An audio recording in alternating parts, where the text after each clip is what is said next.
We left out a huge story, and I don't know if this is the right place to bring it, but the birth of Aflewo. Yes. If we're talking chronologically, yes, we can't skip it. So yeah, no, we cannot skip it. So take us to the beginning of this Aflewo. Okay, Yeah. Though I feel like you've told us the beginning when you talk about Sing Africa. Yeah. Okay. Yeah, so we've finished, like I said, we had finished Daystar University, graduated in 1998. Continued being in touch with the Sing Africa group that was there 1998 into 99. We do the tours in Zimbabwe and South Africa. Then, you know, after some time I'm catching up with life. I am now settling in ICC. As I'm starting out my individual life in Nairobi, I start teaching music. That I get to teach in Lusinga School and other schools. That, you know, God just opened doors for me. I started teaching piano in different schools, and I'm now heavily involved in writing songs for. You're teaching piano in different schools. Yes, that's crazy because we're in a school, but here it's not piano you have to teach. Yes, now I'm teaching drums mainly here. But we'll go on. We'll come back. Yes. So that is happening in my life. And then there's the projects that we do, the Praise Chapel projects, Praise Festival projects that we do in ICC. So I'm heavily involved in ICC, leading worship like almost every weekend.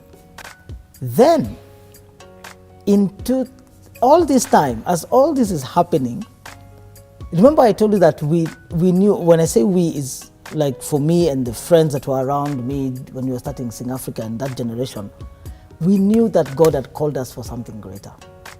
Something with regard to Africa, but something greater than what we left in campus. Remember now Sing Africa, we've handed over. Koyo has led a group, Reverend Tom has led another group, guys are leaving. Other guys came up, you know, a generation of led by a gentleman called Crispus, who I'll talk about. People like Rogoro, they continued. Rogoro is a leader at Mavuno downtown. They continued doing the Sing Africa story in campus. So somehow Helen is she also part of the people who led it? Helen Tawali, is it? Helen Tawali? Yes. No. Helen Tawali was not directly part of Sing Africa, but she helped us write some songs. In fact, she wrote a song that we used to sing as Sing Africans. He who began a good work, he who began a good work, he knew we completed. Oh yes, from Philippians 1:16. He who began a good work in you. I think it's 1:16 or 1:6. You know. So, but she's remained a close friend. She started a group called Aflewo much later. So now there's so much happening in terms of me being so heavily involved in church in ICC, and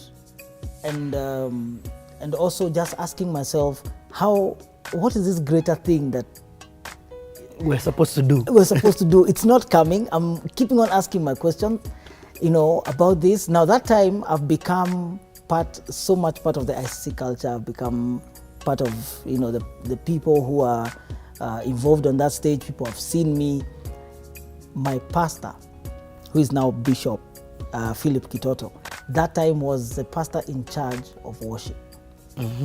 So he's overseeing us, and I get to be part of the people who make decisions for worship by assisting Rachel, giving ideas. Rachel is the music director.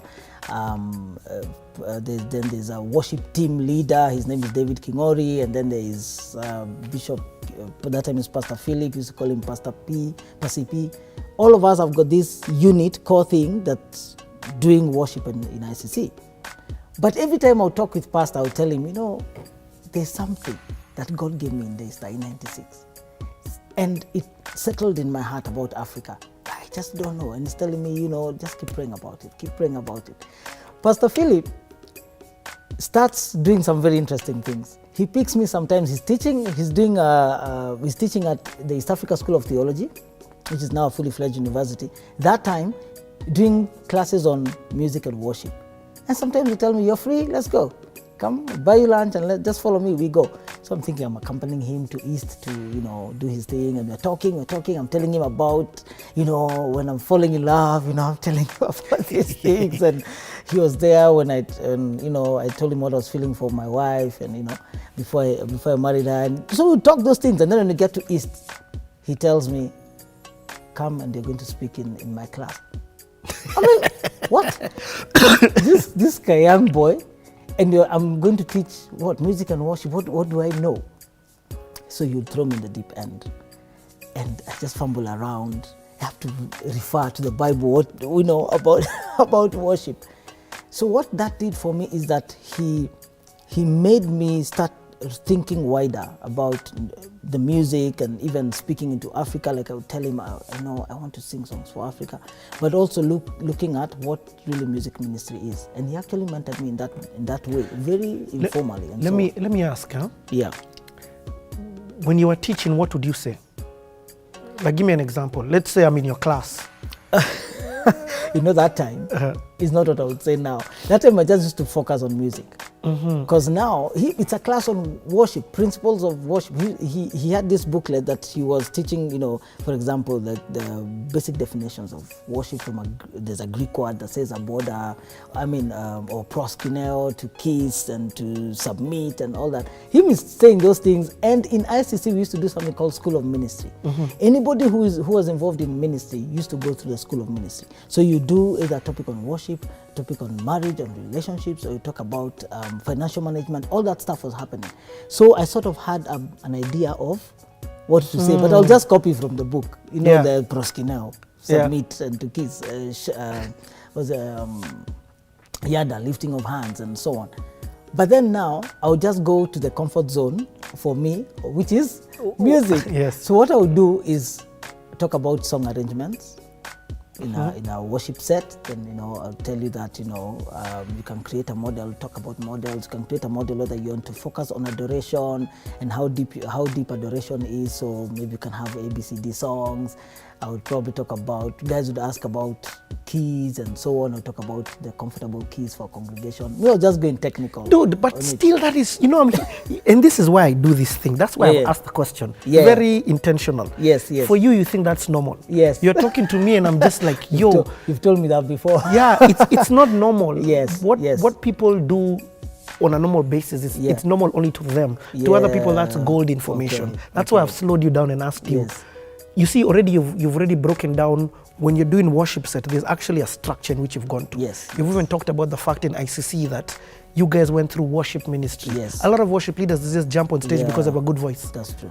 You understand? That is very true. So, yes.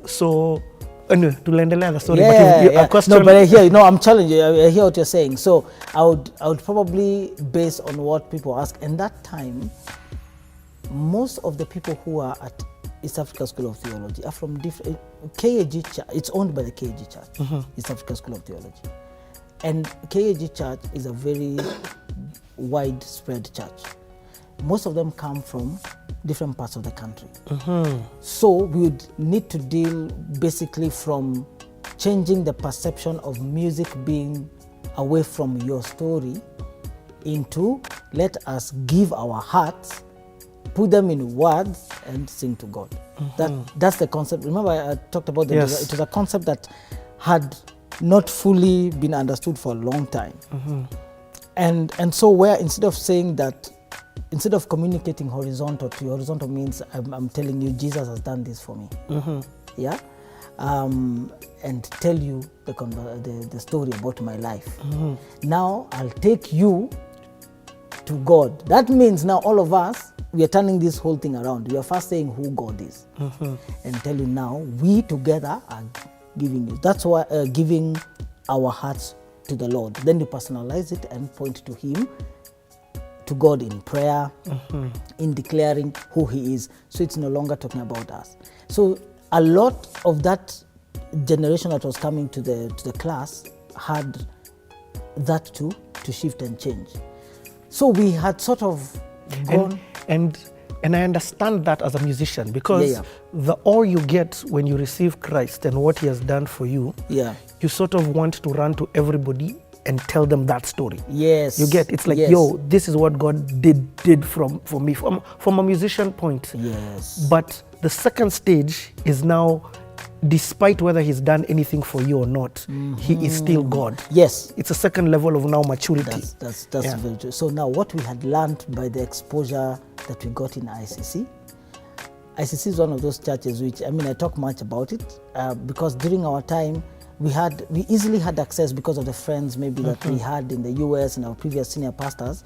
We'd get material, like we'd get the latest, quote unquote, the latest integrity tape, and we'd be able to get the songs and the level of musicianship. I mean, Jack Odongo had been there, Gabriel Omondi had been there as part of the. What? I didn't get to meet him, but also like he had been there. Yeah, he used to be there. And just the number of musicians that started now flooding into ICC because of the praise festivals. There's a time when now we had 33 instrumentalists in one season. Yeah. 33. And that's back then. Yes, this is now actively between 2001 and 2005.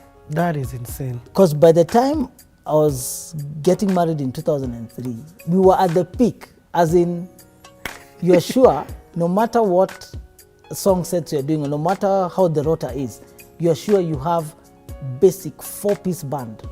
Your bass, your keyboard, your lead guitar. As in lead guitar was. The drums. As in we had like 3-4 active lead guitarists. People need to understand it's not now. Those instrumentalists were rare. I know even when I became a musician, I could name them. That's why when you said Levy, I knew Levy. Yeah. There was Dan. There Yes. was, you All could count JJ. There you go. Yeah. You could count the. Yeah, and there's a guy called Doc. I don't know where he is now. Doc used to play for Voices United. Yo. And he was part of ICC. So we had Doc, we'd rotate Levy, who later became now the worship pastor. I'm saying I've picked lead guitar specifically because that time it was an accessory instrument. It was another flavor. As in, the backbone was keyboard, bass, and drums. That time now ICC had moved from the D20. Remember D20 I was telling you? For Jack Odongo and. Yes. And when we moved to Mombasa Road, things shifted. We are in an estate, the building is in the middle of Nairobi West, so all of a sudden there's a church in the neighborhood, and I think God just did something fresh and new. A big, I would say like probably a fifth of the generation that had been there before left and joined other churches, but when we moved to Fungamano, we moved from Fungamano, a fifth of that generation left, but when we got to Nairobi West, it just exploded now. Now we already have conversations about two services. From 2 services to 3. What? I mean, because now you have many people.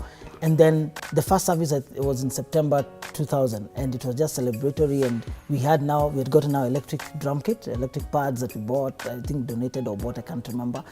And now musicians just came. In a span of like a year and a half, we had so many musicians there. So many bases, some guys would rotate. Blinking of an eye like this, by the year 2003, if I'm not wrong, there were 33 instrumentalists. Whoa. Now we would sit down and have a crisis, because now we have a problem. But it's a good problem. We've got 3 services, we've got all this going on, there's excitement, and the ideas that, have come up, and, you have guys who have come from Daystar South Africa who have beefed up this thing, and Rachel has ideas. God has laid on her an idea of having timeless productions. We're thinking of recording our activities. Now there's Praise Festival. We had 108 people in the worship team. What? 108. So now we start doing Praise Festivals, like I'd say that, an idea borrowed from Watoto Church that time, Kampala Pentecostal Church. We invite the because of the psych and the vibe that is going on. Let me tell you, ICC was so together that if you just start an intro, just the intro, people know what song that is, and they're already getting their hands lifted up. I remember there's a song by Celebration Church in Zimbabwe. We worship you, we worship you, we worship you, Jesus. So the moment you start playing, everyone already knows. They already know. People are just. So that song came from. You see, I'm loving this thing because you're explaining to me the songs that we sing on Sunday, where they came from. Yes. So that was a from Celebration, Pastor Bonnie Dushel in Zimbabwe, Celebration Church, the same guys of Tambira, same album, Tambira. Tino Tenda Jesu. Those songs. Then, of course, plus the songs you are, right? You know, that I explained to you earlier, you know. And some songs will be birthed out of experiences or a scripture that someone has read. You know, there's this lady called Catherine Mureithi, you know, she used to get songs from scripture and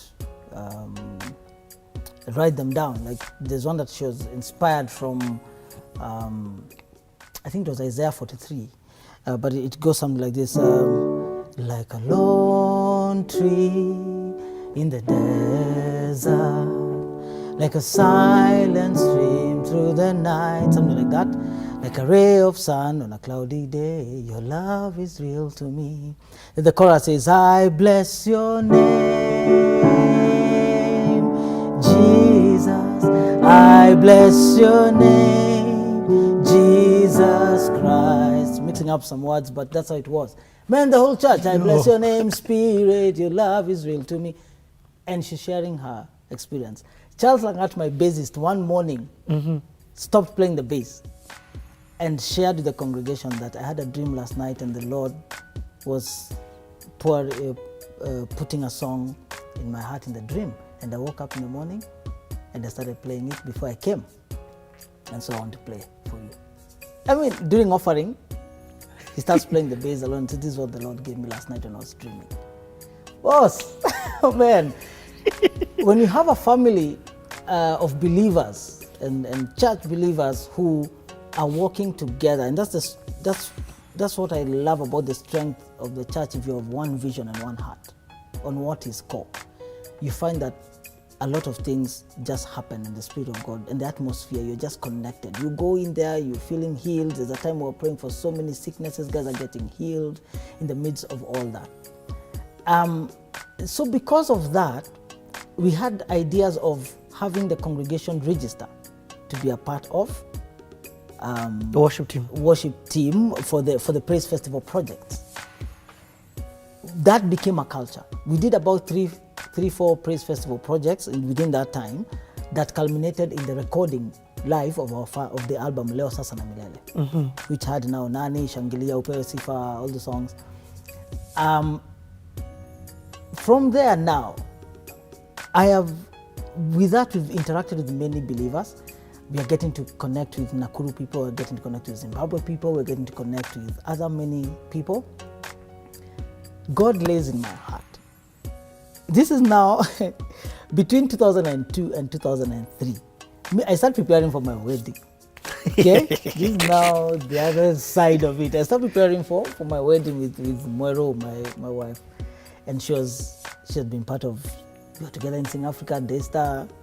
She's been part of this clique and these things that we do with this Moneki. Journey of yours. Yes, this journey of mine with my buddy Moneki, getting into ICC, doing stuff. And she's part of praise festivals and she's part of,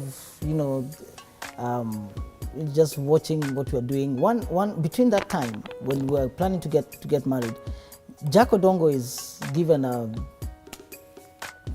project to record in Nakuru with the Deliverance Church Nakuru, and they're doing an album called Homologio.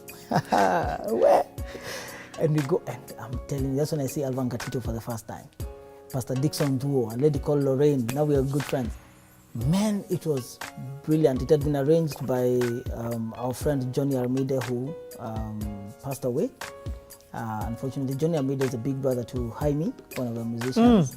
Yeah.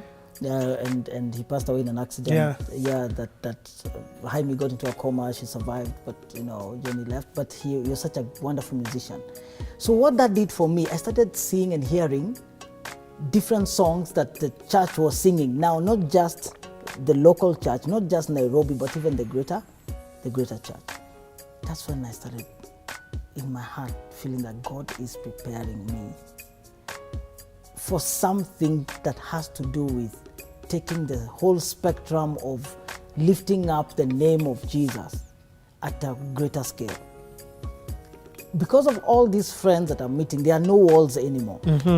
And I would pick some of those songs and even bring them to church.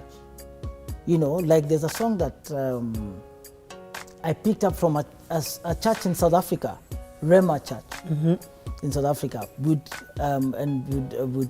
come and perform some of those songs, or teach the worship team, and I just started realizing that the church is bigger than what we thought that we than the four walls. Than the four walls, and even what we had at ICC. You know, it's very easy for you to feel that this is where it's happening because the rest of Nairobi is coming for praise festivals, you know, and so on.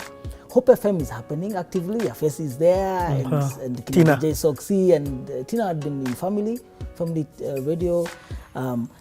So there all the content and the vibe at that time is what ICC is doing. But also there are other things that God was doing out there. So my heart started now, there's something different happening. I'm in the middle of, now we've gone with my fiancé for this recording, we're helping Jack in the recording. When I'm coming back, I'm like, no, there's something bigger. So it's like God was waiting for us to get married. So we get harusi. We get married, and some things just start aligning. So one day, I get this vision. Meanwhile, the people we were with in the first Aflewo, or the first Sing Africa, some of them, including my best man, we had not seen each other for a while. But then they resurface. I've not seen them. I mean, I've been busy in ICC, you know, doing my thing. Guys are scattered. Reverend Tom is building his reverendship in the Anglican Church. So it's just me, Moneki, and now a few guys, including Moyo, who are around here. Then they start resurfacing. Kidogo, you know, now mobile phones have come into the market. People got phones and they're like, where have you been? You know, been doing ministry and stuff like that. Voices United, people are talking about VUC, people are talking about LYF. But then now, they say, man, I feel that there's something God is doing. So a gentleman called Crispus one day meets me in town, and we just say, me, I live in Nairobi West. Let's walk from town. Let's walk. Telling me, Kaberia, I've been feeling that there's something that God wants to do. Now, when he's telling me this, the night before, I'd had a vision of people coming together and worshiping. And this picture was so clear that there are different choirs, apart from the Praise Festival choir in ICC. Let me just stop you for a second. What's the difference between a vision and a dream? When you say you had a vision... I was not asleep. You are awake? I was awake. I was not asleep. So you're awake and then suddenly, bang, you see... I just taken to this zone where I just see a very clear picture of people in a room that looked like KSCC server room singing. Now, how you know that it is divine is because you just know the meaning of it. Nobody's telling you, but when that thing goes, you're like, you know exactly what it is. It is people singing. I didn't hear them singing, I just saw them. It's people singing, and they're from different churches. So it happened when I was not asleep, but it was an evening. I can't remember exactly what date it was, but it was in 2003. The next day, Crispus and I are walking from town to Nairobi West, and he's telling me there's something I sense that we need to do. And you know what he says? With regard to just bringing people to a place of worshiping. I told him, you know, yesterday I had a vision. And it's like, that's it. Now, the reason why it clicked for us is because previously, between Daystar and that time, you know, each of us is looking for a job, young guys, stomaching around. We had tried to do projects as the old Sing Africa people. Because now we were so engrossed, and there's this nostalgia. We had even tried some projects. You know, somebody had even come up with an idea of helping fence Aberdare Forest because, you know, elephants were escaping and stuff, whatever was going on. And it was just not working. That's not what God wanted. And we're feeling like we have money. Some guys have started their jobs and we are chipping into this kitty, but after that, it just faded away. People disappeared. But fast forward to 2003, people resurfaced. Crispus being one of them. By the time we're getting home, we're like, this is it. There's something, and this is it. So around that time, I decided, let me look for Chris Adwa. He's leading Voices United. Yeah.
So I call him and say, man, can we come together? You know what I'm doing at ICC? Can we come together? Do you see? You guys, Jonathan, all of us, can we just form something that we just sing one night? Meanwhile, the other guys, God is, raising. There was this lady, I don't know, I've forgotten her name, but I know her sister Dorothy. She sang, Tumsifu, Tumwabudu. Upewe Sifa was a song. They started now hitting the waves, and I'm like, let's sing Upewe Sifa, let's sing songs that we've been doing. We've been writing songs in ICC, let's go. And Chris Adwa was like, yeah, this is something that we can do. After meeting Chris Adwa, I go and talk to Kiama. I always go back to Reverend Kiama, never forget Kiama. Reverend Kiama tells me, I've been wanting to do another project. And I have about 50 people that have been coming for meeting. Worship teams at chapel, that time it's Mamlaka. And he tells me, I didn't know what to tell them because I didn't have any plan. But I just had people. Then he tells me, just call for the first meeting and I'll send all these 50 people. That time I don't even know what it is. I just know that I saw a vision of people coming together. At KICC? Yes. At a room that looked like KICC. And he tells me, I've got 50 people ready whenever you're done. Whenever you're ready, just let's start this thing.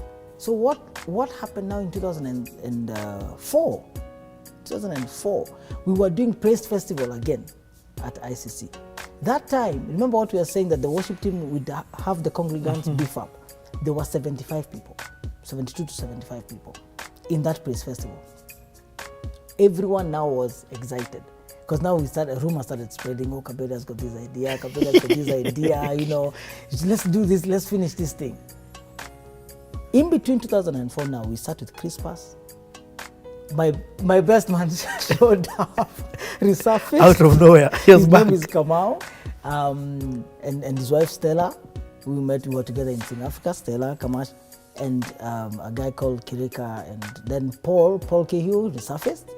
Paul had told me, man, I'm not available for whatever idea that you have. Because you just say, let's sit and plan something, an event. Those are the ideas that, the only thing you could think of is an event. Paul was working for a bank, and he tells me, hey man, I'm so busy, I'm sorry, I cannot help you.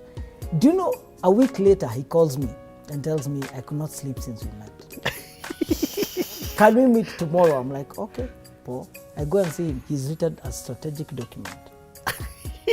A strategic document. Before, when we were talking earlier, it was we were writing on serviette and tissue paper, and so then he tells me, I'm not sure I'm ready. The next week, he's written a strategic document. He said, let's do this event. We don't even know what it is. We've written a strategic document of an event that is coming up. Me, my job was, let me talk to Chris Adwa, let me talk to Kiama, and they already have people. To cut the story short, we started now meeting, and that became the committee. In my house, we met until 2 a.m.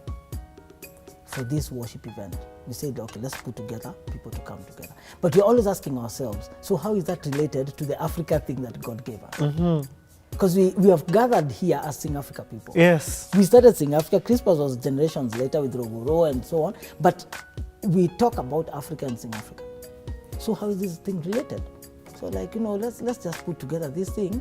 Now I'm sort of feeling like, okay, it's not conflicted, but it has to add up. I can't have walked this journey at ICC and doesn't add up to the thing that God gave me. And Pastor Philip has been listening to me and telling me it will happen, it will come. Man, that's when, in between that season, we said, why don't we say Africa is worshiping? Why don't we say it's a worship event for Africa? Why don't we say then the word African worship is coming together? It's until Rogoro said, a lady called Rogoro, she's a leader at Moyo downtown. She said, Africa, let's worship. Wow, so that's a good phrase. Then she said, in fact, we can make it a synonym, Aflewo. And we thought, okay, at first we didn't think it was cool, but I said, oh, okay, let's do it.